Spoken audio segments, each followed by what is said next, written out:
Do you feel like a lot of those struggles which you faced initially kind of shaped who you became as a person? I was running out of money pretty quickly. I went to 7-Eleven to buy a banana. It was $1. I literally cried that $1 for banana. What are the pros and cons for a lot of the youngsters out there of doing a 9 to 5 compared to deciding to go down the route of doing business? So I believe that both of them has got their own advantages and disadvantages. See, in Australia, 9 to 5 is also a pretty good lifestyle and good money. If I would be in India, I would be in any Asian country, I would say business is the only way to go to make more money. Is it really important to be very mentally strong, or that this is what I want to do even if there's mistakes happening? Absolutely. Mental strength and motivation, two things are the most important in success in any industry. You need to be motivated to do well every day, self-motivated. Yeah. If someone has to motivate you to turn up to work every day, that work is not for you. And the second thing is, mental strength. If anyone working in a corporate or 9 to 5 thinking they want to do business because in 9 to 5 there is a boss and that is the reason they want to do business, they are doing their biggest mistake. How important is it, do you think, reliability and reputation? I believe reputation is everything in the business. So, you can build a reputation for 10-15 years and it can be ruined in 1 year. Whether you're an entrepreneur asking what the struggles would be becoming a businessman, trying to reach those goals where you want to, what you need to be a big businessman, what you need to do as a first-time investor, or many more, the struggles you could face, the pros, the cons from a 9 to 5 to working as a full-time businessman. This podcast is for you. I had the best time. In a few short seconds, you're going to see me enjoying getting tidbits of information, which I'm sure is going to help those people out in the field who want to go into the business realm. So I hope you enjoy this one. Chai and Chat fans, make sure you like, share, and subscribe, especially to those who really want to make money and a lot of it. Check.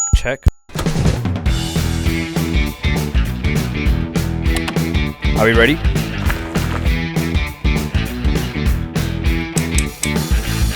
Let's go then.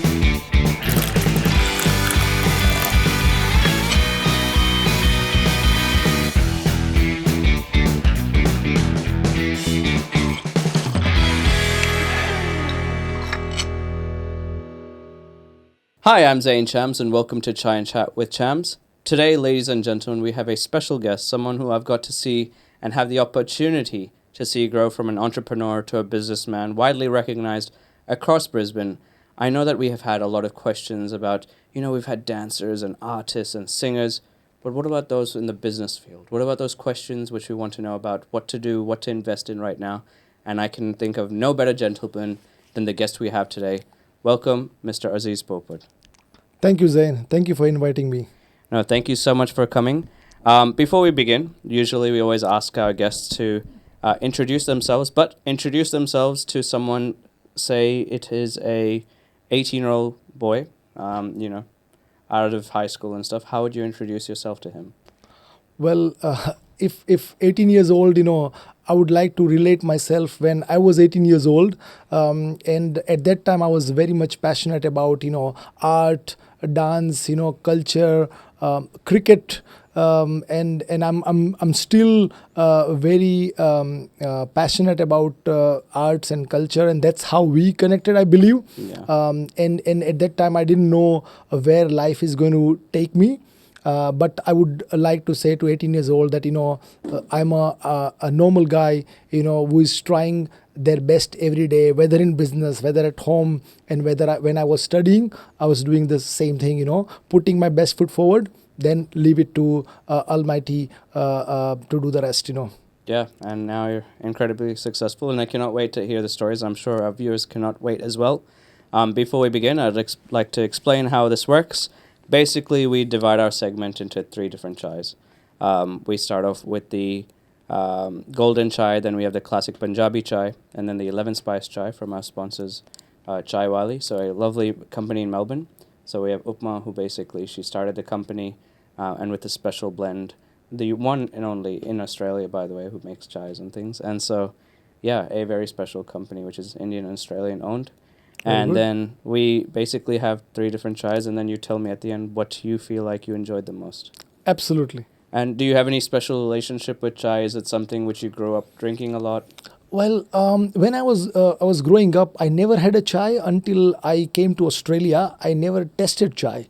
Now I'm a big chai lover. After coming here, I explored, and there is a story behind it. When I was, a student, when I was living in the shared accommodation with my friends, how I started chai was, one of our friend used to make chai for in the morning, and I was a little bit lazy to make my own, coffee or milk or Bonvita milk or whatever in the morning. I was a little bit lazy. I said, okay, I'll start chai, and that's how I started, and now I love it. So the special connection is like, that connected me with some of my friends, who were chai lovers early in the days, when I was new in Australia.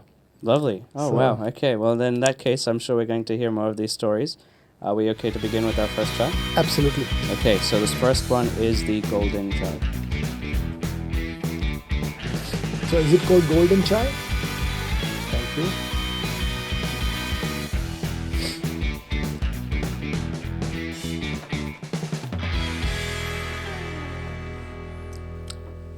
It's different. Okay, yeah, so this Very is good. our golden chai. Yep. Basically, the blend is very what we're used to. So I hope you enjoy it. Cheers. Absolute. Cheers, mate. Thank you. What do you feel about that blend so far?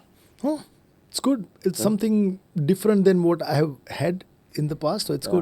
good. When you growing up, did you ever have chai like your parents made it, or is there any Oh, yeah. relationship? I'll tell you one thing. My my dad's brother.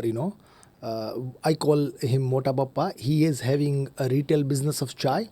So I've seen Oh, okay. I've seen a lot of different flavor of chai, and I've seen in front of me being blended, and they used to get it from Assam and stuff. So I've seen a chai and the business of chai in front of me, but I never tasted, which I did it after coming to Australia. So now I can imagine why people love chai so much. So yeah, I mean, but I'm little different in terms of chai. In the morning I have chai. During the day I have 2 coffees. So okay. I'm a bit of a mix of between chai and coffee. At work, I don't know why. As soon as I reach office, I need a coffee. Then in a meeting, I have coffee, and in the morning at home, I have chai. So Yeah, I think chai is one of those relaxants and stuff. Like during the weekends, that's what I have. yeah, During the weekdays, especially recently, coffee is what keeps me going. Like it's almost an addiction. This is perfect because I was going to ask actually about when you were younger. So when you were younger, was this business and things? Was this what you always envisioned, what you wanted to do, or when you were younger, is there other passions or fields which you wanted to explore? to be honest, when I was younger, I never thought I'll be doing business. I've seen my dad being professor in the university, living a balanced life, being respected in the community back in India, and one of the best university in Gujarat. He was a professor in Nirma University. So I've seen him, doing reasonably well in life. I thought I'll be following my father. I'll be a professor in the university as well, and that's what I thought. I never thought I'll be in the business. Worst case, I thought I would be probably working for a corporate.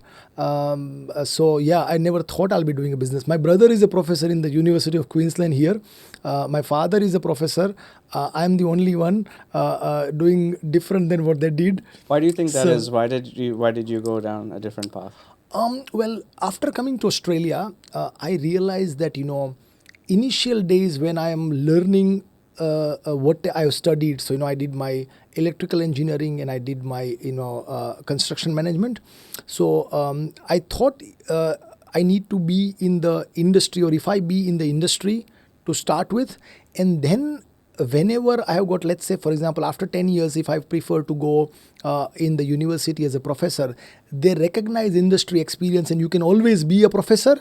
But once you are in the teaching, then you want to come out and be on a technical side, little harder. Yeah. So at that time, whatever I could understand, I thought, okay, I'll be in the industry first, and then eventually, when I'll be, I'm still far away from being retired, but whenever I'll be near to retirement age, I'll go back to union. I'll teach my experience or real life experience to the new generation. That's eventually I'm aiming to be a professor in the long term. But right now I'm enjoying my business. That's very lovely. I didn't know that. And I think that'll be cool as well. I mean, hopefully through this podcast, you can reach out and touch a lot of people who want to learn about business, but also a lot of youth who want to know more about what they should do and things like that as well. I know that even through your work, which you help with communities and families and youth and things like that, you're already doing so much for them. But the amount of work which you will get through that, as well as through teaching, it will only just be tenfold. So I look forward to that. You mentioned briefly that, obviously you moved to Australia and things. You moved as a student, perhaps. Yep. And there would have been a lot of struggle through that. Can you walk us through how you found your footing and then how you basically got into this world, into this realm? Sure. So I came to Australia in 2005. During that time, we did not have a social media, and we were getting a lot of information. Yes, internet was there, emails were there, but this level of social media was not there at all. And we never thought the world would be as transparent as it is now. So there was a bit of a struggle those days because, I believe the migration in Australia started on a bigger scale after 2000. After 2001 or 2002, especially I can say on a bigger number after 2000. Couple of things, at that time, I was thinking to move out of India, and I wanted to, settle in the white country. Had a choice, USA, Canada, UK or London, and Australia. So, there are 192 countries in the world. You can't make a spreadsheet of which countries what advantage for such a big options. So I narrowed down my search to 4 or 5. USA, I didn't apply because I felt that USA's visa policy I didn't like, because they are very random. Whom they're going to select, whom they're not going to selecting. According to me, it's very grey. UK, the weather. Canada, again weather. And Australia, 2 reasons. One, Australian cricket team was the best at that time. Yeah. So I was amazed to see Shane Warne, McGrath, all these guys, doing so well. And I was like, what they are eating to be this much fit, this much mentally strong, and this much, aggressive to their objectives and their tasks and their deadlines and their achievements. And then, there was a movie came in. Amir Khan was the actor, Dil Chahta Hai. Yes. So that movie shown a different side of Australia as well. And there was one more movie came, Saif Ali Khan's, movie. And so, cinema and cricket brought me to Australia. Then I saw beautiful Australia. Was lot it of exactly opportunity. how you imagined? Well, initially when I came in, I didn't think it was as good as the movie because there was a pressure of pulling out the university fees and stuff. We didn't know what we are doing at the time. I'm a kind of person, I would like to have references in my life. So when I came to Australia, why it was different, I'm explaining you. When I came to Australia, I came in 2005. I came to Adelaide. At that time, there was a new visa Australian government had started, which was called regional visa. And we were probably one of the few early batches, So we didn't have too many Asians, Indians, I didn't see too many seniors, Whoever I met, at the time, either doing cleaning or working for Woolworths or supermarket or working for an Indian restaurant. I've only seen 3 type of, students or Indian origin people at the time. Unfortunately, I was not in Sydney. In Sydney, I would have seen people doing better than what they were doing in Adelaide, because Sydney had a migration a little earlier than Adelaide. Yeah. So I was wondering when I came there, that am I going to do this rest of my life? And my friends were very happy. They said, "Oh, I'm working for a supermarket or a cleaning or Indian restaurant. Nothing wrong with the work. Work is work as long as you are ethical." But I was one of the few people was worried that what will be our future. I was not happy doing just part-time jobs or doing that. And then I started thinking that if I got, so for example, if I see and these days we have many references of our community doing well in every industry. So the new generation have a reference point. I did not have a reference point. That put pressure on me, that what is my future in this country. But as the time and day unfolded, I'm very happy in Australia. Yeah. And I believe strongly that Australia is one of the top 3 countries in the world for the lifestyle, for reasonable amount of money, for progress, for health and wellness, and for everything. I think Australia is a perfect Yeah. blend. Yeah, and for cricket as well. Of course. Yeah. Any day. And do you feel like a lot of those struggles which you faced initially kind of shaped who you became as a person? Because I presume that, despite all these struggles, for you not to go to the safe option of just working, but still being someone who's slightly more of a risk taker. Absolutely. So this struggle, I want to add a few more stories to this struggle. So when I was new in Adelaide, at that time, as I discussed, that all our seniors, were doing these 3 jobs, and I was not happy with that. Right. I looked at the ad in the newspaper those days, Courier Mail or whatever was the newspaper name. I can't remember exactly, but salesperson required. I looked at the ad and say, okay, I'll try my luck. I went there. There were 5 of my friends were sitting outside waiting for me. That what is happening in my interview. They were all excited more than me. I gave an interview. And obviously I was selected, but I came to know that this is a commission only job. So I won't get paid hourly. But I thought rather than working in an Indian restaurant, I thought I'll probably go door to door. That was the job. And I think that was $20-30 per sale or something like that in electricity sales. And I thought, okay, I'll be using my skills. I'll be talking to different nationalities every day. I was not entirely happy with commission only, but I felt that was still better than working in a restaurant, because you can make money in those restaurants, but the long-term skill you can gain through sales is any day better than doing any part-time job as per my understanding, whether 7-Eleven, nothing against any part-time job, but I felt at the time sales is probably better than that. When I came in, because commission only job, new country, we didn't know how to talk, how to sell, how to present ourselves, I was running out of money pretty quickly, and I went to 7-Eleven, to buy a banana. It was $1. I literally cried that $1 for banana, and I was like, how am I going to save money? How am I going to pay my fees? How am I going to survive here? I have literally nothing left in my account. And some of my seniors, helped me at the time. They called me, and one of the senior was, my dad's student in Indian university. And he said, "Oh, Aziz, you come to my place." There were a couple of other seniors who were very kind to me. They looked after me at early stages, and I still appreciate their support. And at that time, I realized the value of money first time, because I was always under parents' shadow, parents' umbrella, never managed money or any other external, relationship with, whether with extended family, whether with friends, whether with professionals, never managed those things myself. So that time I realized the value of, a life or a struggle or what you can make of. But one thing I've done after that, so in 6 months to 1 year, I was reasonably settled, but still in student life, you always struggle because, you are struggling with time, assignments, money, everything. Because, every quarter, every 6 months, you keep paying to university. But during those struggling days, as soon as I got settled a bit, I actually told a lot of my friends who were planning to come to Australia that, guys, don't come on a student visa. If you are getting working visa or temporary residency or regional working visa, come on that, less struggle.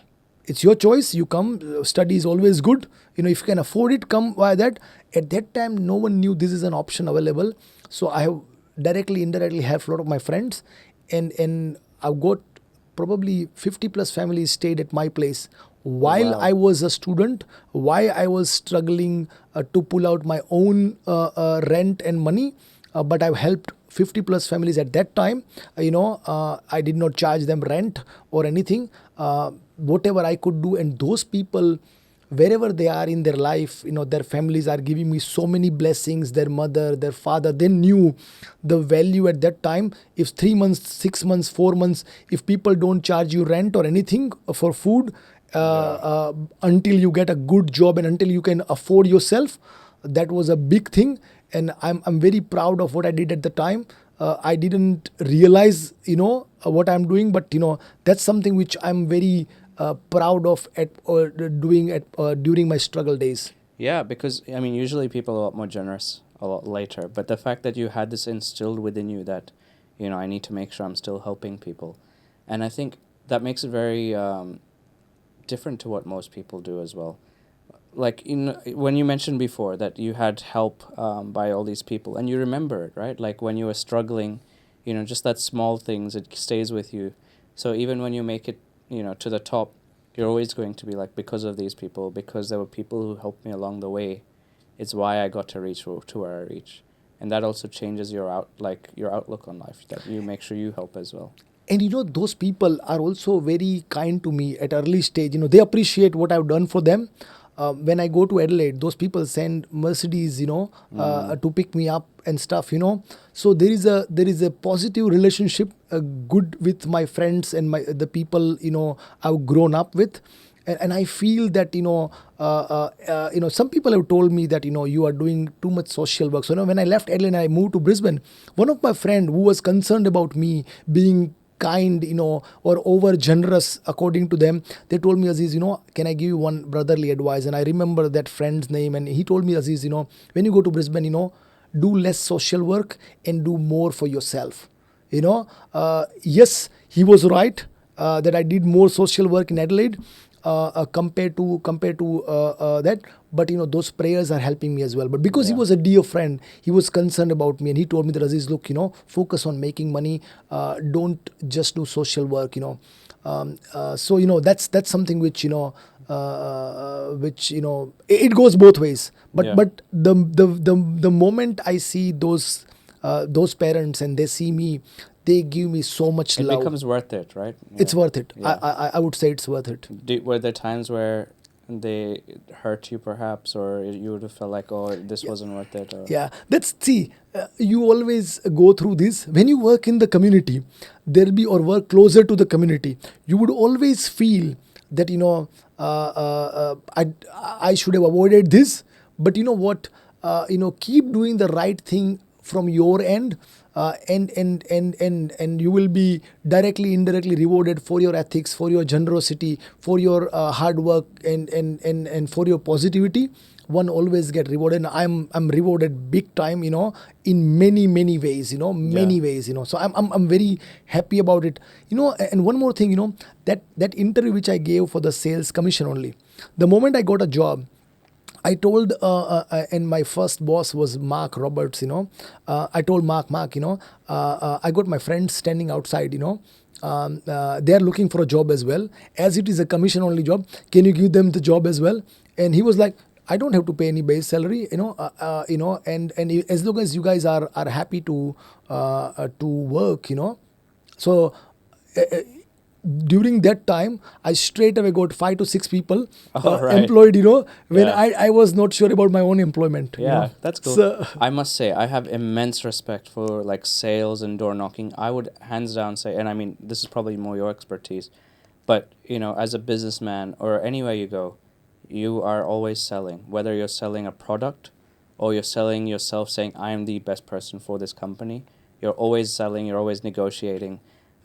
And things as well. Like, I think, door knocking is one of those skills where I think I don't remember. I think it was Tony Robbins who once said, "I would rather hire someone who's knocked on 1,000 doors and tried to convince them for a product over someone who studied for 3 years in business."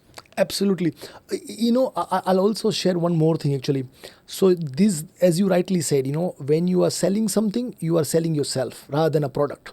When my brother came to Australia, after 3 years after me, and he was a gold medalist from India in pharmacy and whatnot, and when he came initially, I told him that until you get a good job, what you like, I say to him that you do door knocking sales. And my wife and my family was a little shocked that why now you want your brother to do knocking. I said the reason is actually he'll be talking to different people every day. The day he will give an actual interview in his field or in his industry, Yes, yeah. he will crack it. Yeah. 3 weeks he was knocking the doors. He cracked in UQ in 2008 or 9 that interview. Since 2009 to now, he is in UQ. Yeah. So that's something which I feel very important. That skill is, I mean, I must say, because I have the lovely opportunity to meet organizers, friends, be a part of a dance team. You're consistently meeting different types of people, different cultures.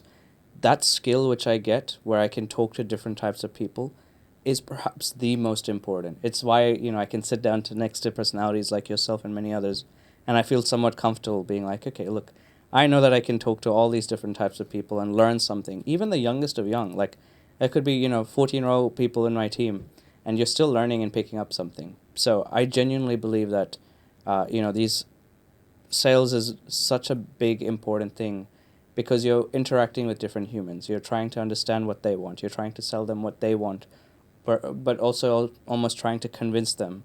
You're building rapport and things like that. Oh, gosh, I'm so excited for this conversation, for the business side of things. But before we go there, you also had a side before the business world, which is your love for acting and emceeing and dancing and stuff. I know that, we've got to have the opportunity to work together before in emceeing and things, where you got to mentor me as well initially when I was starting off. Can you tell me your love for dancing and Bollywood and basically your love for arts, where that began?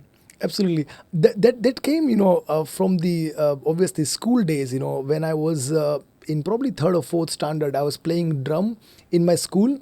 But my family, my parents, were like, there is no future for this kind of arts. You need to be in the family. It was like you either become a doctor or an engineer or chartered accountant. These are the only three options you have. Yeah. You choose what you want to be, but you got to aim being doctor. So that was the and the environment I grown up. My friends, most of my friends, were in the school with me are doctors and stuff.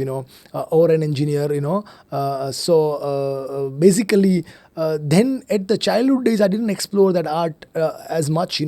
Since I was in the high school and the university, I've explored this side of it. So, I remember in 1996, when I moved to Ahmedabad, or 96, 97, there was a cultural show. And I was sitting down there. There was a 10-minute space. They needed someone to fill in because the backstage dancers were getting ready. So they asked the question, is anyone wants to perform anything? And I said, can I get a microphone? I'm happy to do a comedy skit or something, like a stand-up type thing. And I did a stand-up comedy first time. It was in my head, but I had never done it before. And that stand-up comedy was very popular. Then in few months' time, during then in 3-4 years time, there was a show came which becomes very popular in India, Kaun Banega Crorepati. Yeah, with Amitabh Bachchan. So Amitabh Bachchan. So I remember the day. So what we had done actually at that time, there was no Google, so it was not an idea we copied from internet. So there was a Kaun Banega Crorepati came in. First episode has been telecasted. It was once a week or something like that. Yep. And following Friday night, we had a performance that Amitabh Bachchan is talking to a guy in the village, they're talking about money and stuff, the full comedy performance. So we prepared the script and stuff, and so I became Amitabh Bachchan with beard and whatnot, and the other guy was become a villager. And I remember one of the dialogues at the time, the villager says that to Amitabh Bachchan that and I'll have to say that this thing in Gujarati actually, કે that અમારે તો તમે 1 કરોડ રૂપિયા આપો છો, you are giving 1 CR, in our Gaon women plays cards during Satam Atham, they call it a festival comes in August, they say they play 2 crore worth of cards during that, so this is nothing for us basically. The guy from village was trying to tell Amitabh Bachchan this is nothing. And we created a drama. My mom saw me performing Kaun Bana Crorepati show before she saw first episode of KBC on TV. Okay, I see. So that's why I remember. Yeah. So always in college days as well, during my college days as well, I used to perform and be a part of the cultural show. During that time as well, some of my professors did not like me getting involved in the cultural performances, and they were saying that top students don't focus here, they focus on the studies. So the environment was like, you focus on the studies, but I always had that in me that I wanted to do something for fun. And we did quite a few together, probably 10 years ago, so yeah, I mean, I love arts, and when I come to your studio, like I've been here a few times, so my zone is changed. My work is very stressful, very busy. So, and I was talking to one of the girls here, when I came for this podcast, and I told her that, I'm very happy coming to this studio. Even though I not for the podcast, but for anything, just to see you guys dance, I'm very happy. I feel that I'm in a different zone. This is something which I'm very happy you guys are doing, and you guys will cherish this in 10 years time, that what a time you are having right now. Right now you might be feeling, or some of the girls might be feeling that, student life and everything together, dancing is stressful, but this is probably the best time of your life. Yeah. No, I noticed that. Like, my hope is also when people walk in here, there's a change in energy, and that it suddenly becomes that there's a love for arts, but also there's a love for, like, each other, as well as, like, helping each other improve. And when you have that common ground of arts, I think that it actually helps in the outside world. Do you find that as well, that, your love for, like, dancing or emceeing or all that when you were younger, when you now work as a businessman, do you find that there's any correlation? Is there? Oh, yes. No, it does help, in many ways, sometimes, when you are stressed, this art, would make you feel better. Sometimes you can try and forget the stress, And in Zain, I must say, what you are doing, for example, makes me happy. When I see you performing at different platforms, and doing so well, managing your team in amazing way, I feel happy that, at least someone is doing something good, something creative. I'm unable to do that, but I'm happy that you are doing it. No, thank you. It's your support, and also I have the best team. Like, we have, like, a leadership team of 12 people. I mean, there's some people behind the cameras, which you can see as well. Like, we all work together in synergy, and that's why it's possible. Like, I feel like I'm just a conduit in terms of, like, coordinating, but everyone's just extremely talented. And, people like yourselves, as well as many, like, organizers and things, they just make everything happen. I think the love for each other and arts, it really pushes everyone. And I know that, like you mentioned earlier, you love giving back to the community. And so then just the support which you provide to so many people, like, it is very much valued. Would you say that, like, if you don't mind sharing, there's a bit of a famous story which you have in terms of impressing your wife with dancing and things like that? So, that did help me to impress my wife, because she got to know about me through my dance performance. Oh, okay. So we had a community garba, and in the evening, and I still remember two of my friends. One is in Adelaide and one is in USA right now. So we three got together, and my first dance performance was on "Fir Bhi Dil Hai" Hindustani song, Shah Rukh Okay. Khan's movie. Okay. That title song. Yeah. And we prepared in the morning. In the evening, between the garba, there was a break for food or whatever. At that time, we performed, and after that, I must acknowledge, after that, my popularity in the community, in the not only in female, but overall, people knew me more, Right. and in female especially, it was very good. Yeah. And my wife got to know about me through that dance. Oh, I see. I see. Okay. And then was there a bit of, did she feel a bit of jealousy with all the female attention? At that time, we were not in touch, Right. But yeah, at times she did felt that, Yeah. so, but yeah. Well, I mean, now you locked her down anyway. And now, obviously, you're a husband, you're a father as well. How do you find balancing, your business life, being a businessman and things, with being a family person as well? It must be a bit of a struggle trying to balance two at the same time. Well, see, one thing I must acknowledge, and this is what I'm aiming to do. I'm aiming to be a better father, better husband, better son. My intent is there, but my time doesn't allow me. So my business doesn't allow me to spend as much time with the family. But yes, that's one thing I wish I could do better every day. That's one thing I feel that I should be doing better, and I should be spending little more time with the family for sure. Yeah, right. So Okay, well, we spoke briefly about balancing business and how busy it can get. So that's probably what our next chai is going to be about. So are you ready for the next chai? absolutely. Okay, this next one is the classic Punjabi chai. So you'll notice a bit of a difference in taste. So I'll see what you think. Sure. Thank you, Zain. Thank you.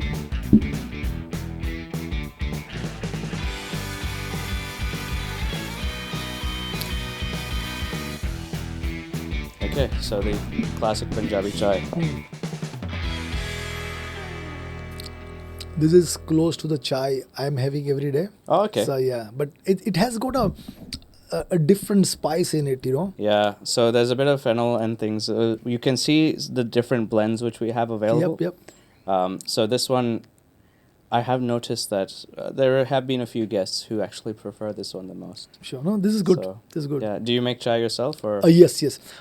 Every morning, since 5 years, I make chai and my breakfast myself. That is Okay. one thing.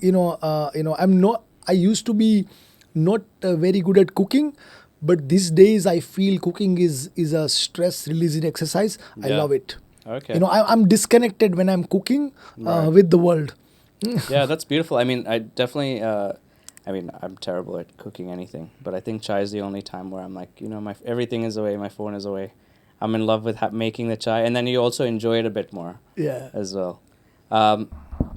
So, what made you choose?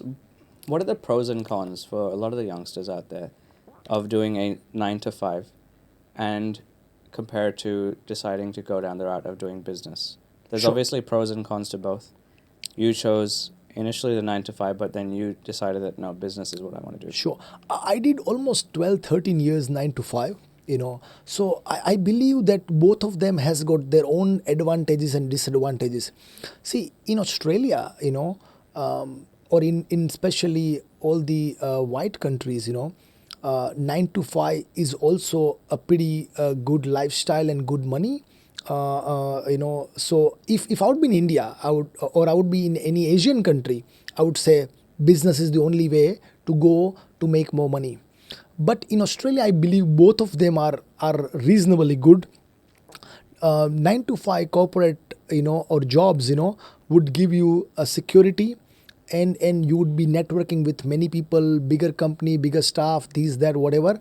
That gives you the real experience in life. So when you are ready for the business, I would not recommend anyone to start the business without experience. Right. I would recommend that, work for a firm for 5-10 years, get solid, and then start the business. Get your networking, get your business concepts and things practically clear. I become businessman by accident. So initially I lost a lot of money. I was never prepared. So business has got one good thing. When you are at 9 to 5 in corporates, 70% people I've seen, they're blaming their bosses for poor decision making, for being unfair, for doing this wrong, for doing that wrong. If I would be running the company, I'd be doing this. At least when you are doing a business, you can't blame anyone because things are in your hand. Yeah.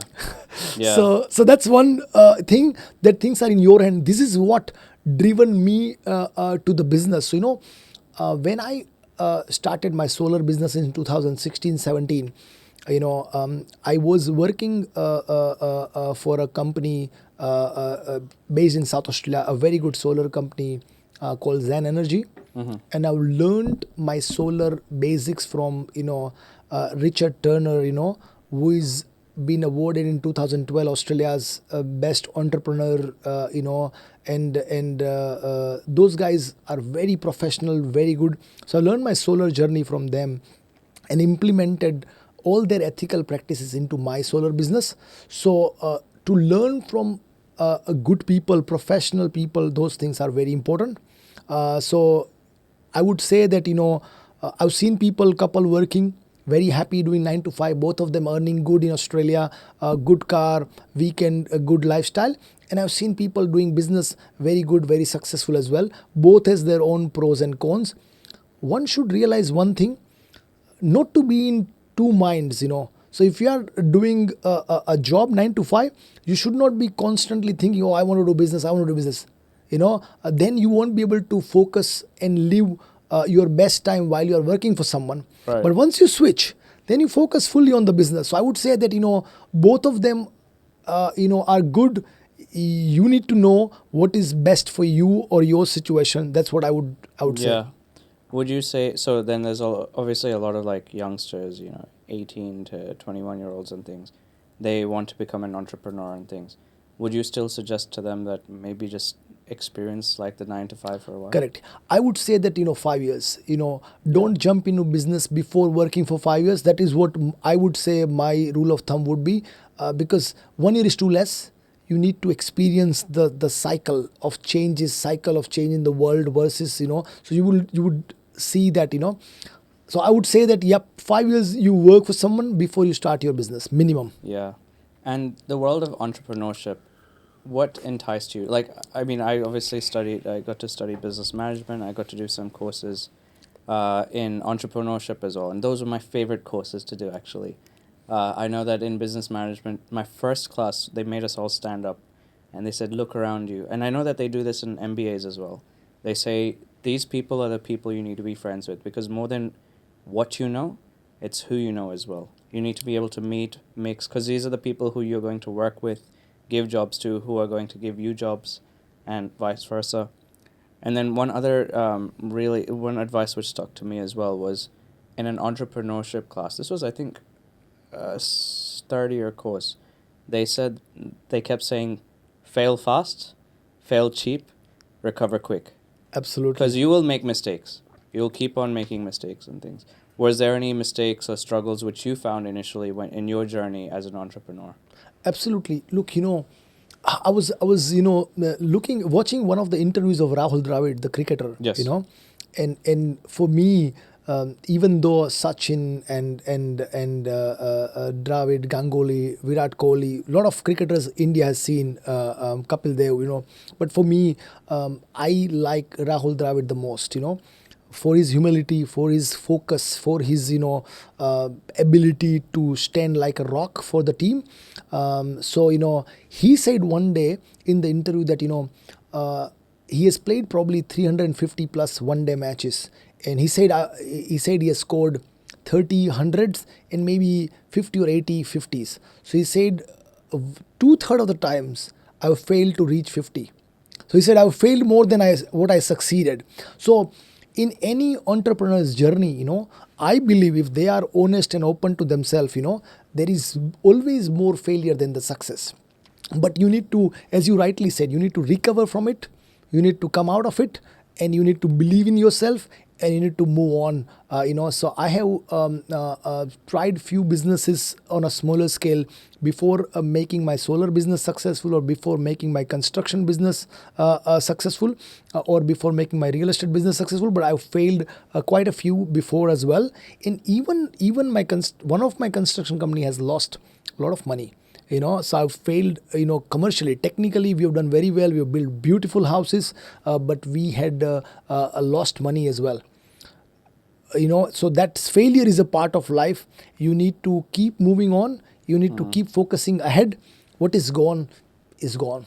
Yeah. I think that's the best way, to move on from that. Does it solidify your mental fortitude of like, because you have to be used to like getting hurt or making mistakes. Is it really important to be very mentally like strong that this is what I want to do even if there's mistakes happening? Absolutely. Mental strength and motivation, two things are the most important in success in any industry. I'll start with self-motivation. You need to be motivated to do well every day, self-motivated. If someone is motivating you to go to work, to do this, to do that, that is not something which you would love to do. It means you must be moving somewhere else. Yeah. If someone has to motivate you to turn up to work every day, that work is not for you. Yeah. And the second thing is mental strength. If anyone working in a corporate or 9 to 5 thinking that they want to do business because in 9 to 5 there is a boss, and that is the reason they want to do business, they are doing their biggest mistake. Yeah. Because at work, when you finish at 5 o'clock, you go home, your boss cannot disturb you, and you can avoid him.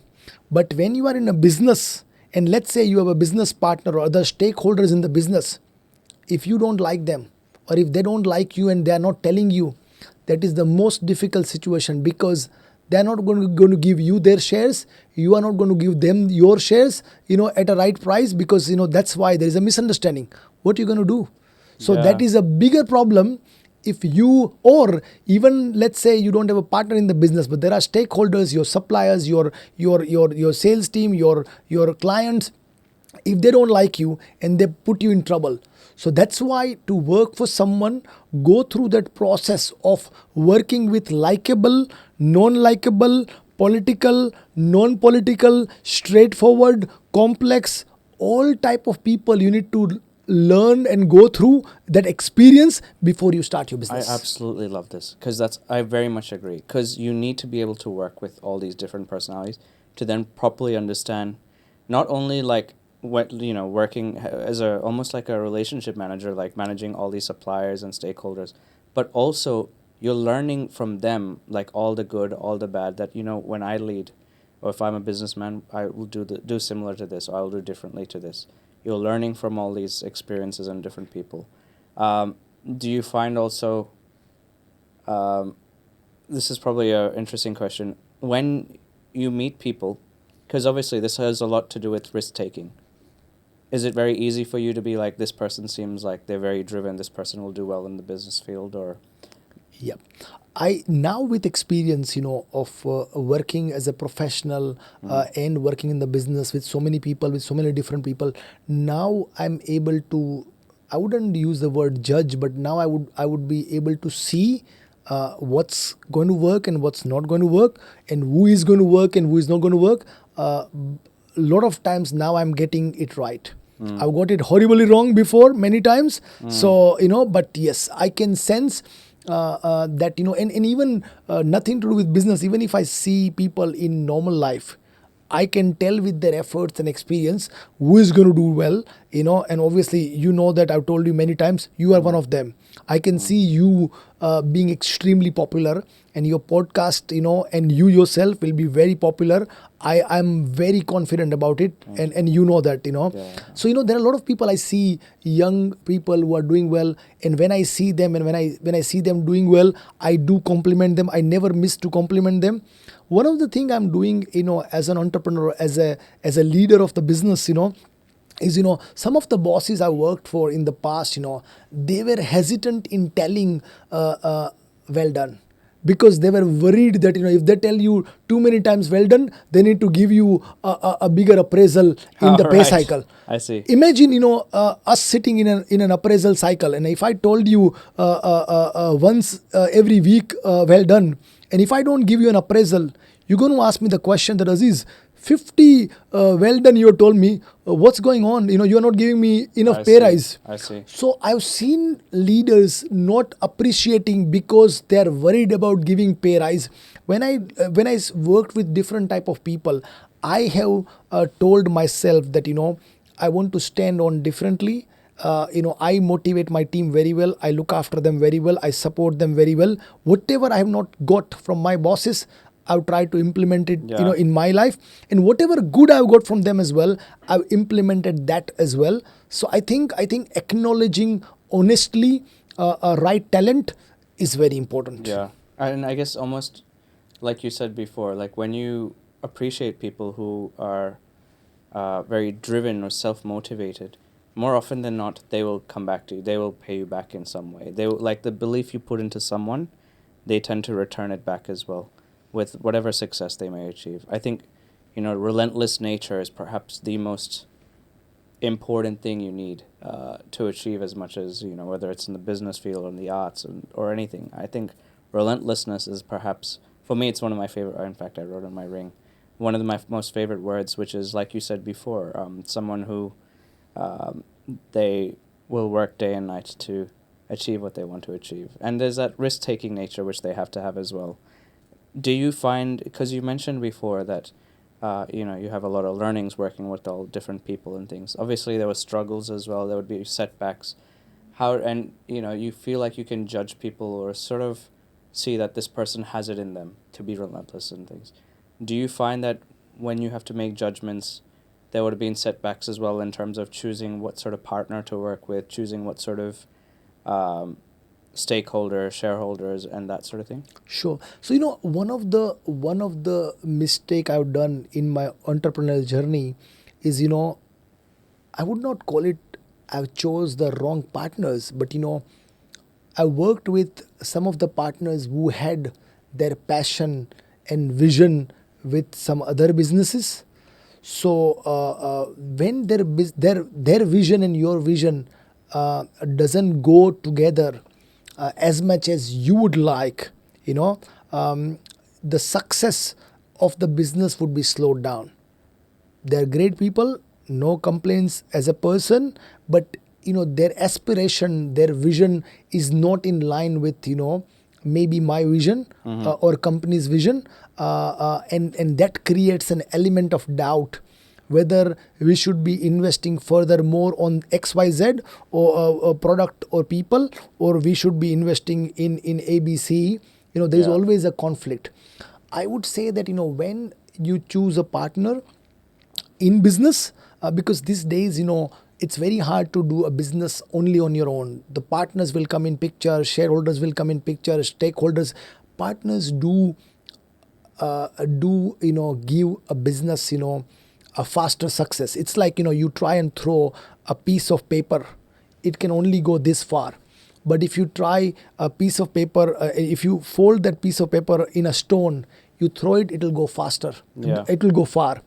So right partners can be that stone which can take you far. Yeah. And wrong partners can push you back. So I would say, rather than using the word wrong partners, you need to choose a partner which is the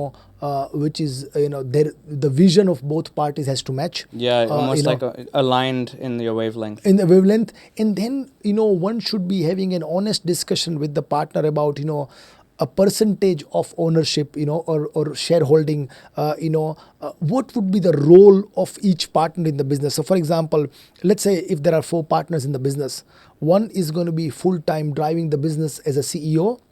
The second one could be looking after the marketing, whether part-time, whether full-time, whatever is the company's need. The third person could be probably looking after operations or accounts or whatever. And the fourth person would be just chipping in money as an investment partner. The role has to be in writing. Yeah. It has to be written in the at least MOU, if not a contract. And whoever is the working partners in the business, they should be taking market standard wages and salaries. So, their family do not struggle, building up the business. At the same time, they would put their best foot forward. Yeah. A lot of times, what happens, in partnership, people do not agree for their partner to make, to take a salary, market standard salary. It means that if I am a CEO of a business, I should be taking the CEO salary, market standard salary for that size of company. If I'm not taking it and I'm working full time in the business, the best would not come out. No matter what people say that I don't work for money, everyone works for money. So, in this podcast, that's why I'm trying to share my real life experience rather than what's written in the books or what's written in the chat GPT. I don't want to share that. I want to share what's practically good. And I would say that, and another thing as well, when you are having a conversation with your partners, business partners or stakeholders in the business, or even your people, your staff, or even at home, you should be ready to be uncomfortable. I'll tell you how. So, for example, Zain, if me and you are having a business, if I'm thinking that, what should we do, Zain? Should we do 50-50 partnership in the business? I would not say anything more than 50-50 because otherwise Zain would feel bad. Aziz is asking more shares. If I believe that I can drive the business better, and I need Zain 25% in the business, I should not be hesitant in saying that, Zain, you come only 25%, 75% I'll keep it because this is construction, this is my industry, this is real estate, my industry. You are providing kind of a marketing support. I am the leader of the business. But if I not make it a discussion uncomfortable, the wrong shareholding will be distributed down the track. Business will be affected. That has happened with me. Right. Being over nice, being over kind, and not being honest, could cost you a lot of money. So I would say that, and then once both parties agree, then you forget those uncomfortable moments. You move on. But, I really would like for success, you got to be ready to be in uncomfortable position sometimes. It's like that, when you go up, in the chain, there is less space. Yeah. There is more vacuum. You are alone because there is not enough space. At bottom, there is, you imagine yourself, standing outside Burj Khalifa. At the bottom, enough space. You go on the top floor, 145, 148, less space. Yeah. On the top, you will be uncomfortable. And if you don't practice being uncomfortable, you won't go on the top. Yeah. Sorry, cut. I can't read it. Oh, cool. Yeah. Because it is like editing part. Yeah. Sorry. Sure. Yeah. Yeah. No, that's fair. And what would you say are like common misconceptions as well about going into the business world? I think nowadays that misconception is not there. But in the old days when social media was not there, one of the misconception I've seen and a lot of people have got is, business is very tough. Business is not tough if it is planned well. If it is business plan is prepared for the business, cash flow has been worked out, your strength has been worked out as a business. How do you make yourself unique compared to the market? And if you know your audience, then business is not tough. But if you pitch a wrong thing, so for example, in my building industry, when I was new as a builder and I was trying to get my initial orders, I'm talking about 2020-21. At that time, I was trying to compete with the project builders whose pricing was so cheap. I was a custom builder. I could never match their price, but there is a difference in quality. It's like apple versus oranges. So as long as you know your audience, you can run a successful business, but you need to know your strength. You need to know your weakness. Yeah. We'll go more into your construction business and talk more about that. Just one final question. Like you said that, just a question. If someone has limited capital, and they want to invest or they want to go into it, what are the first 3 practical steps you would suggest for them to do as a business person? Sure. So, I mean, there is one big misconception is, business cannot be done without big money. So people think that bigger business need bigger capital. I don't think that is true all the time. Some businesses are capital heavy, and some businesses can be built with smaller capital, keeping the company to a smaller scale and rising, as we grow. 70% small businesses started from small things, and the bigger the company, the bigger the business is. They're smart at managing the cash flow very well. You don't realize, some of the restaurants and retail businesses, they don't pay for the whole stock themselves upfront. They've got a 60 days or 90 days or 30 days credit arrangement. So they get all the stuff on a credit. Your customer buying in a retail shop are going to pay cash. So you are getting everything paid cash, and then you are paying to your supplier after 60 days. So you think that, businesses need a lot of cash, which is a lot of upfront money, upfront capital, is not true. Depends on the business. You can always plan, a business in a reasonable way. Construction business as well, a solar business as well needs a capital for sure, but you don't need. So if I'm building, a $10 million worth of houses in a year, I don't need $10 million, to build them. If you are building $10 million worth of houses a year, you would barely need $1.5 to $2 million to run that business, because your money will be rotating. Right. And you can build, and if you build that $10 million business from scratch, initially only $1 million turnover, you can literally start with, a small capital, $150,000, So every business, is different, but planning well is more important. Planning, and perhaps also, like, I'm assuming reputation is also very important, because obviously news travels fast within the business world of, quality especially. How important is it, do you think, reliability and reputation? I believe reputation is everything in the business. So, you can build a reputation for 10, 15 years and it can be ruined in 1 year. So a reputation is very important. Most of my business is, through a reputation, through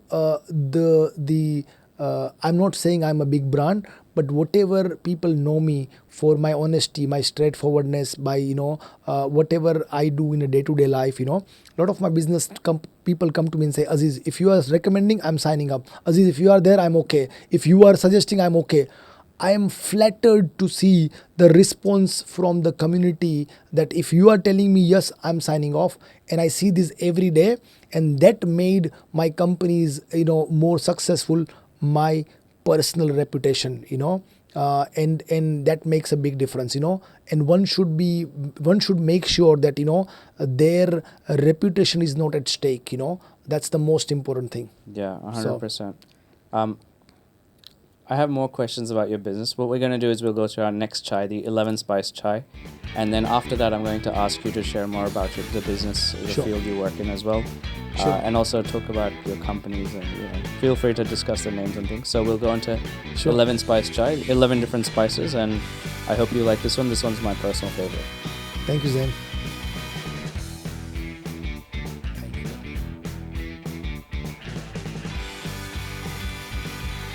Okay, so this is the 11 Spice Chai. This is my personal favorite. This one has different spices. And Yeah, things, yeah. I'm trying to feel that, Yeah. I'm not very good at, that how master chef, when people eat something or drink something, they'll try to see what ingredients are in. Yeah. I'm not good at that. Yeah. The only thing I could literally analyze, in food is maybe a biryani. If I have biryani, that's one thing which I love it. Yeah. And I can differentiate between different type of biryanis and whatnot. Okay. A lot of food I eat, I'm okay.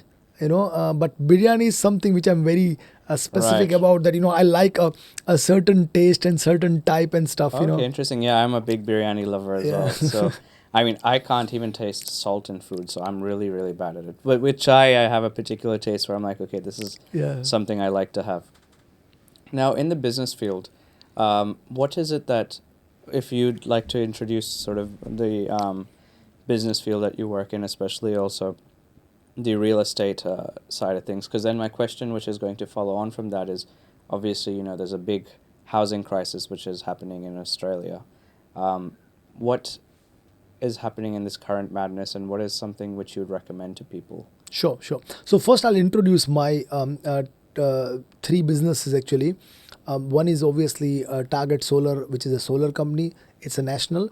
I got a company called Filtered Properties, where we focus on selling home and land packages, for different builders. It is currently across, Queensland and Victoria. So Brisbane and Melbourne are the main focus. Main focus is obviously Brisbane and Southeast Queensland. And I got another company called Bonza Projects, which is a building company and construction management company where we do different projects from small, one house construction to multiple townhouses, and all the development, land development projects and subdivisions, civil work, So we manage the entire project, top to bottom. Some of the projects which we construct ourselves as a business, some of them we give it to third-party builders and third-party companies to build it as well, depending on the what is most suitable for the client, so that's why I'm very active in the real estate construction, both industries actually. Currently in Brisbane and especially Queensland market is absolute hot because of 2032 Olympics coming up. Yep. Which is approaching pretty fast. We are in 2026 now, and the interstate migration. Queensland's weather. People promote Dubai quite a lot on internet. To be very honest, I believe that Australia, especially Queensland, needs to be promoted. The lifestyle it offers, the weather, everything, the money people get paid at work as well, whether doing job or business, everything is uncomparable. It's pretty good. Yes, Dubai is amazing. I don't deny that, but Australia is like one of the top destinations actually. So because of that interstate migration and people from Sydney and Melbourne are investing a lot of money in Brisbane because Sydney property market is too expensive. People are and my more than 50% businesses are interstate clients. They want to invest in Queensland. They see the opportunity, and literally by Olympics in Australia every 10 years your property price goes double. In Queensland it's going to happen in 7 years time because of the Olympics. Maybe it can be earlier than that, but at least 7 years you can expect your property pricing to be doubled. So I'll give you an example. When we sell home and land package to the client, we explain the client, that their out-of-pocket cash investment is often $100,000. Rest would be on loan. In 7 years, if $800,000 worth of property becomes, $1.6 million, then you look at it, for $100,000 cash flow investment upfront, you are making $800,000. And rest, your rent would offset your repayment. So it's a pretty reasonable investment. I would say that, yes, it is getting tougher for first-time buyers because of the property pricing is keep going up. But I would say that people should enter the market, who are buying their first property, they should definitely enter the market. And I also say that, when you make money in property, when you add value to the property. So if you buy an existing house, the seller is making money where he has purchased that property 5 years ago, 3 years ago, 2 years ago, 10 years ago. He will not sell lower than the market. He will sell higher than the market. So you are paying your top profit to your seller. When you add value to the property, so when you buy a property and renovate, when you buy a land and build a house on it, it means you have added value to an existing infrastructure, on existing land or whatever projects you are doing. That's when as soon as you finish your renovation, as soon as you finish your brand new house, I've seen, especially in Queensland, Southeast Queensland, I've seen most home and land packages we sell, our client makes between $100,000 to $250,000 in a year. Wow. So, I've seen people or most people average income is $75,000. If they are making $150,000, in a year in a home and land package, not a bad money. Oh, 100%. And we have done it many times for our clients, and that's why our client, loves working with us. And there are a lot of repeat clients because, we ensure that we show them the right package at the right price so they can gain equity on it. What would you say is an advice you'd give to someone who's a first-time investor compared to differentiating it to an experienced investor? Okay, first time investor would go slow. I would suggest them to take smaller project, at a time.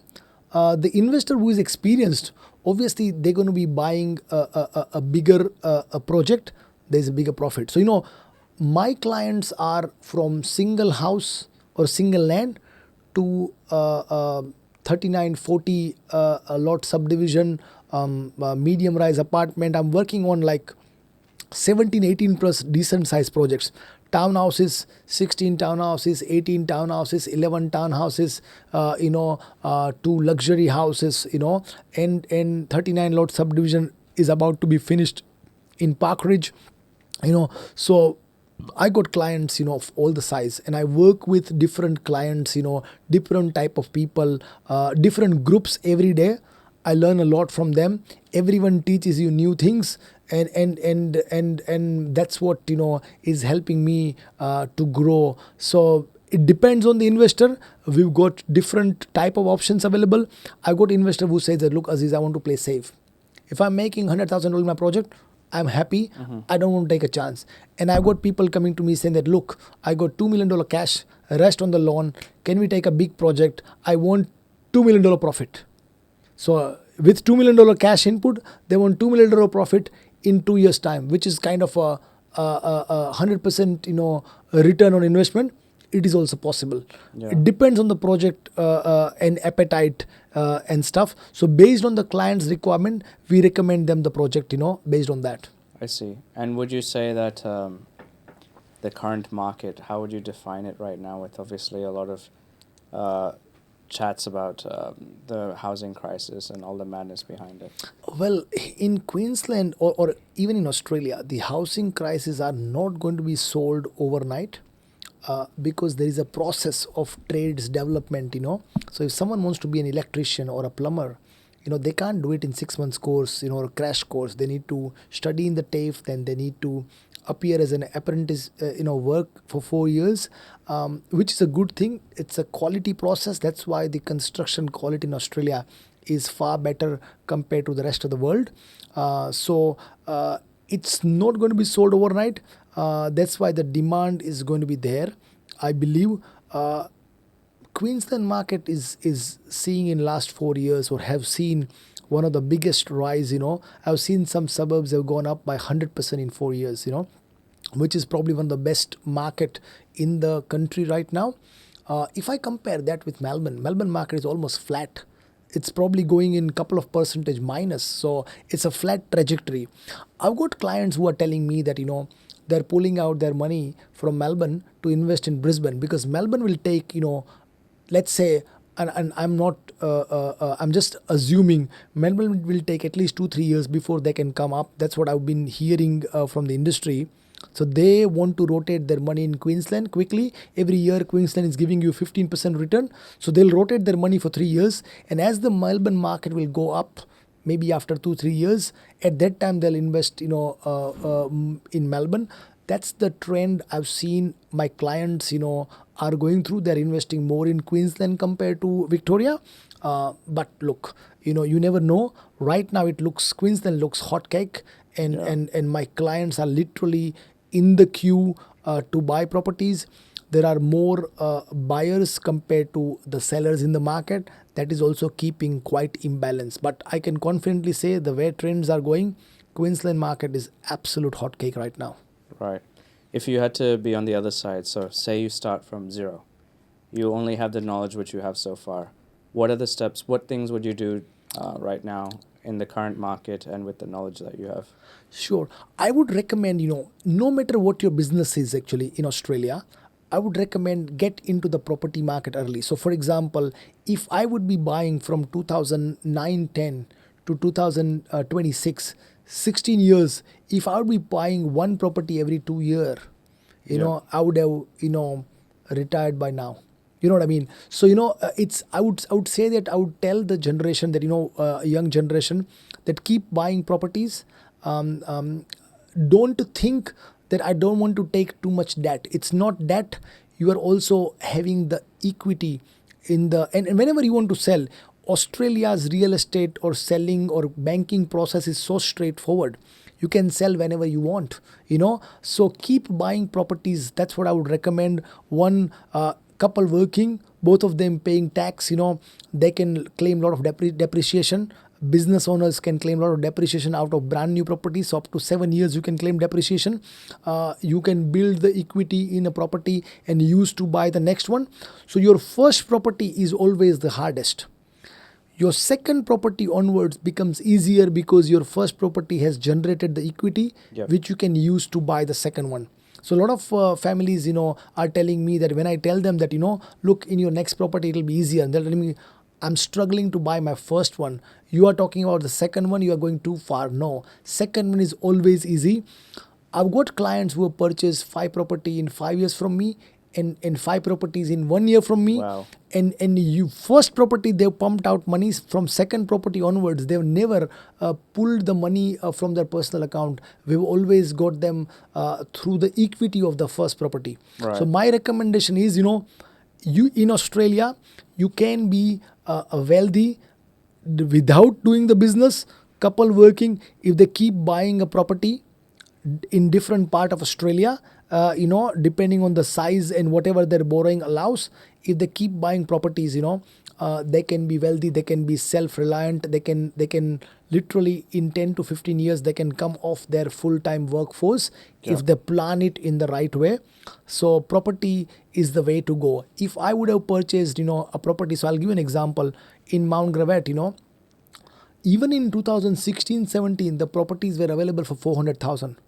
Right now, it is $2 million, 1.5 and above. Yeah. So imagine someone would have, or I would have purchased few more properties at that time, I would have got more money. So that's what I would recommend, the new generation, keep buying properties in Australia. Yeah. I can't talk about other countries, but in Australia, pretty safe to buy properties, and it can literally build your property portfolio because rentals are very good here. Yeah, for sure. Would you say, so if you had to, we spoke previously about reputation and how you have repeat buyers and you were very good at maintaining relationships and things like that. Would you say that what you kind of represent your companies? What sets you apart from a lot of the different real estate and construction companies that are present? Sure. So, I always believe in differentiating myself as a different person than the others. See, you have 2 choices in life. You either be the best or you be the different. In today's market, to be the best is tough. Yeah. Because in every industry there's a competition. So I would rather be different, and that's what I believe I am. So our real estate company do not give any false promises. We sell what we believe in strongly. We don't just sell whatever. If there is a house in the flood zone, we have declined a client. We can't sell your property because we don't want to represent it in a wrong way. Lot of times we give reasonably educated outcome of their purchase to the client. So we understand client's objectives. If client is interested in short-term gain, client is interested in long-term gain, client is interested in positive cash flow property, client is interested in more capital gain or more equity gain. There are different type of properties. We only give it to right property to right client. Sometimes I will let the client go. So there are currently, as we speak, there are 15 plus clients and investors are waiting for me to show them the right property as per their vision and their profitability requirement. It's been 6 months. There are big investors and investors chasing me. Until I am confident and comfortable, I wouldn't give them. Wow. So I literally, there are some clients have told me that, Aziz, you are not showing me enough properties. And I said, look, you told me that you're looking for 30% profit on this project. If I'm not comfortable about this property being right price for you to be able to gain you this much profit, I wouldn't recommend you. One of my bigger projects I'm currently doing, big subdivision project. I had committed to my clients, $2.8 million profit, on that project. Wow. 2 years ago. That project is making, and in 2 months' time, the project will be finished. Project is almost finished, but by the time the land title comes in and money comes in the account, it'll be a couple of months. That project is making more than $6 million. Wow. I had committed 2.8. Yes, market has played a role in that as well, but at the same time, I have negotiated for my clients, when we purchase the property, $400,000, I've negotiated with civil contractors, I've negotiated on every stage, and I'm the one who sold the property with the record price as well. So, I would like to say one thing, what sets me apart is, our genuine effort to tell the client right things. Even when I was heavily involved in the solar business as well, I was always appointing quality installers, quality product. I believe in quality. I stand by it. And I have, one day, one of my client, told me that, Aziz, XYZ builder, I believe my house should have got solar in it, but now the builder is telling me, no, the solar is only there for 2-story houses. So there was a small terms and condition. So in single-story house, you can't get solar because we don't put it as a part of our inclusion. And client told me his understanding was he's getting solar in single-story house. I told the client that, look, you had a misunderstanding, even though the contract clearly says, I have a solar company, I'll put solar complimentary on your roof because you trusted me in my name that, you will get solar. I have not charged client a single dollar. I put $4,500 worth of solar from my pocket for the client. Right. So for me, ethics, my commitment is everything. Yeah. And that is how I want to build my company's culture around good people. My people, my staff, they respond to me literally, in the middle of the night. I don't expect them to. I don't disturb them outside business hours as much. But, they are willing to help me because they have seen a growth of themselves and a company in front of their eyes. That's why they are happy to grow. They're happy to learn. They're happy to do better every day. Sometimes they give me the idea, message me, Aziz, I got this idea. How about we implement this? And I tell them that, look, it's 11 p.m. Please sleep with peace. Tomorrow morning we'll discuss this. So Yeah. how much they're excited, Yeah. And you cannot force people to think about your business forcefully. It's the culture you build in, and people would like to contribute more because they are also getting more. It's like, you running the podcast at this time of the night, people are excited about your podcast, about the Taporis code or whatever you are doing, dancing, this, that. They come outside business hours, learn, grow, and network with each other. Yeah. No, I mean, this almost resonates with in our first segment, and I think that's kind of where I wanted to go, because a lot of your upbringing and, when you moved here, the struggles you faced of consistently giving back to the community, and I know you've helped countless people. I think that also you have replicated in your business side of things, where when you talk to someone, it's about reputation, about quality, but also about understanding them, especially through your knowledge of, whether it be sales or whether it be door knocking or managing all these relationships and things. I think that kind of really helps as well with in this business field, in the when you have to give the people that reassurance that, hey, my company or my construction company, my real estate company, when you sign along with us, we will not do you any harm. We will only look at the best benefit for you. Absolutely. See, that is the inherent family ethics, number one. Number two, I always believe in, in for the community as well, give your best, so I would say that if I were to give you a figure, how many young families or young professionals, when they were growing up, I've helped them either hiring in one of my companies or recommended somewhere, or literally called them at my place, when they are new in the country, migrant in the country, they don't know how to apply, getting all the rejections. I've sat down with them, amended their CV. I taught them how to present yourself.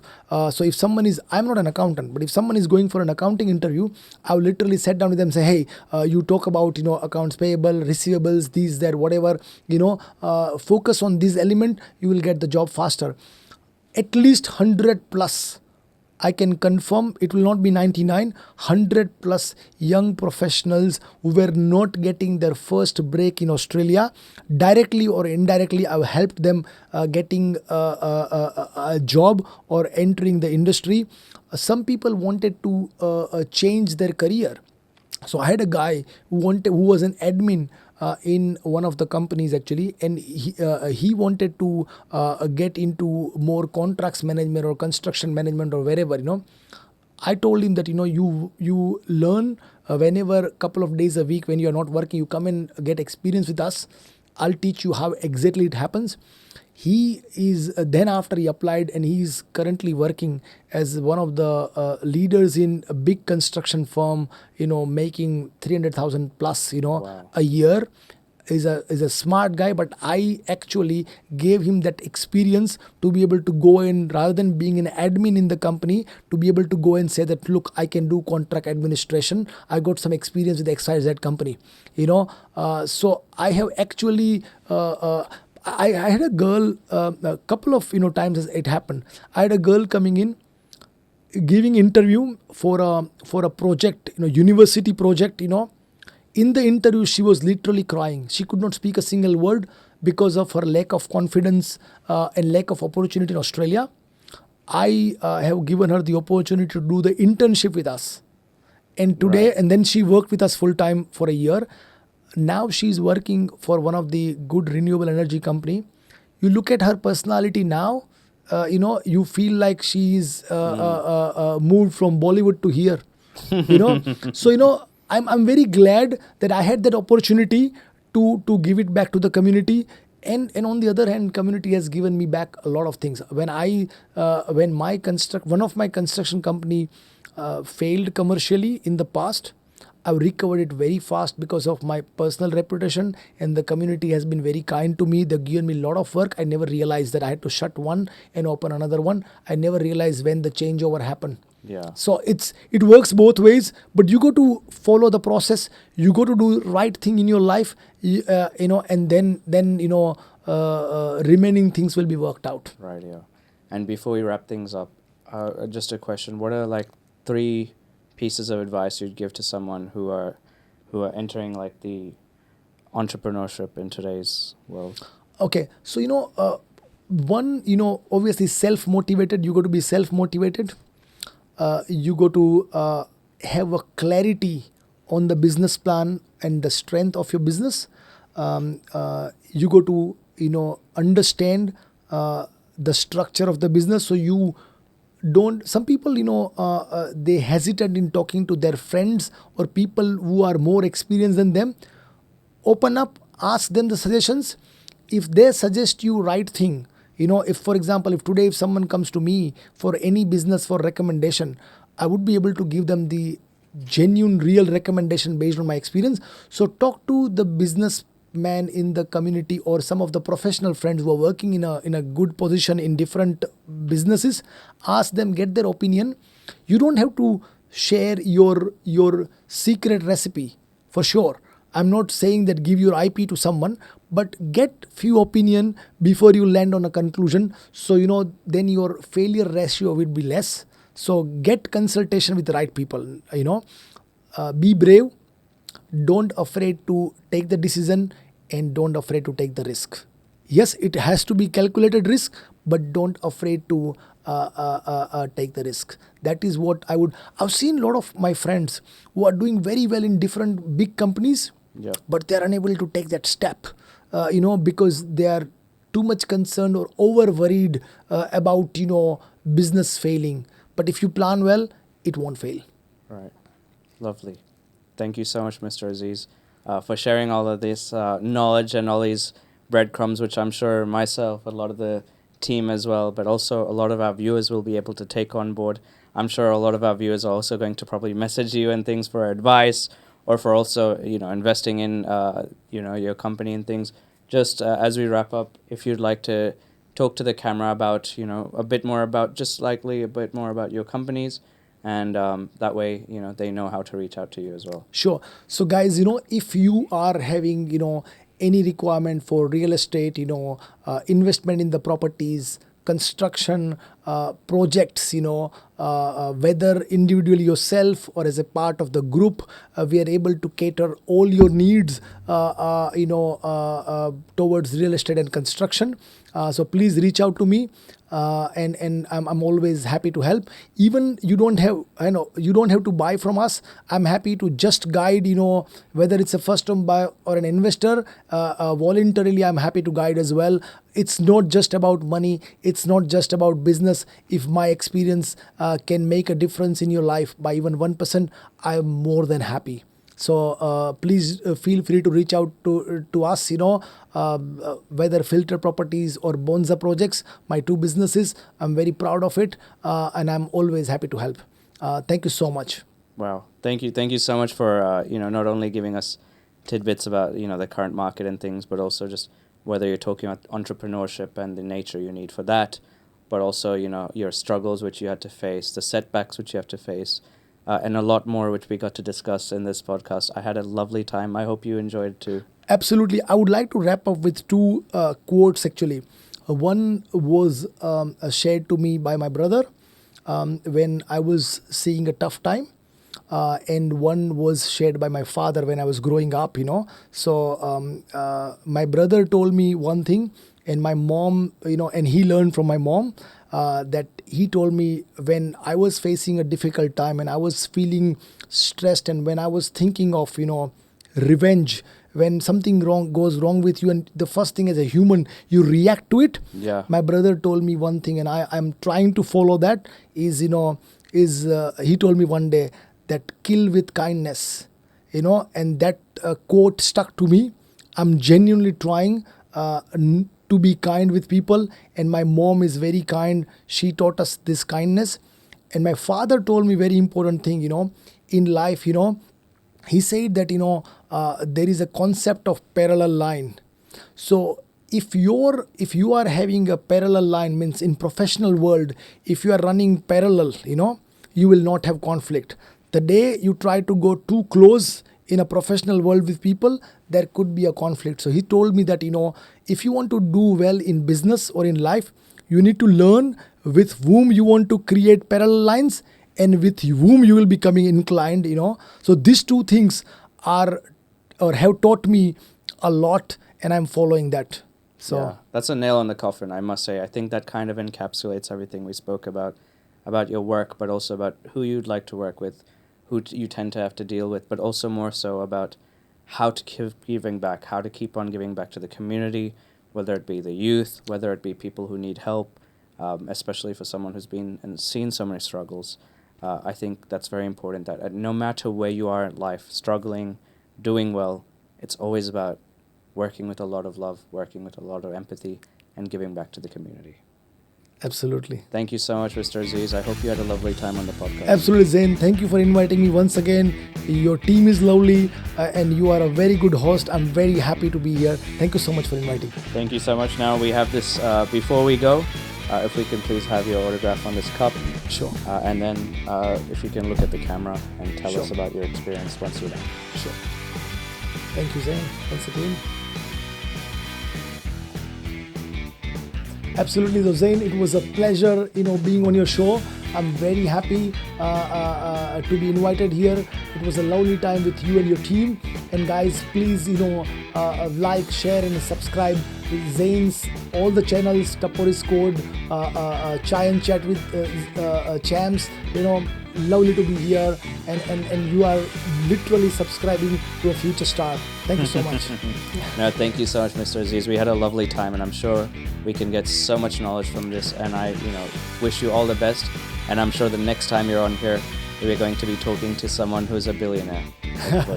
Thank you so much. Thank you so much. Thank you. Thank you.